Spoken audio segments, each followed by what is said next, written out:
What role do elders or spiritual guides play in life of a called one? Yeah, thank you for that question. Ọ dịkwa ihe a m kọrọ kịta wee kọwalụ gị na ọ bụrụ na akpọrọ gị ọrụ nke bụ eziokwu bụ na ị ibiri somebody ga-anoint gị. Ị need somebody ga-awakiri gị ike nga. Ị need somebody ga-agwa gị etu ị ga-esi si na point A wee baa na point B.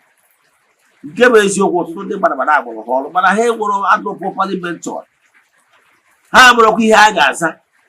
Ọ bụrụ na o nwere ihe ị ga na-aza mmụọ wee zie gị ozi. Mmụọ nwere ike chọọ izi gị ozi mana ị nwere ike ịghọta ya nụ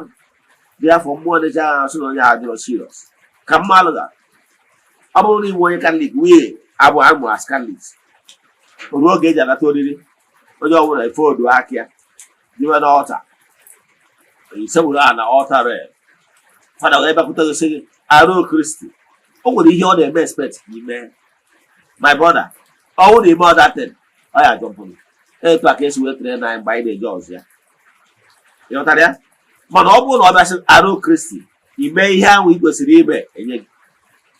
otu a ka ọ dị na mmụọ anya ka tell you na ọ bụrụ na imeri ya o nwere oge ọ ga-eru eject afọ dị ọtara so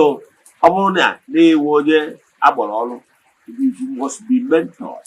ka ị mara ihe mmụọ na-atụ anya n'aka gị na the do's and don'ts ihe ọ ga-ahụ ime ka gị na ụmụ mmụọ wee bụrụ ede na nwa ya gba otu akpa daalụ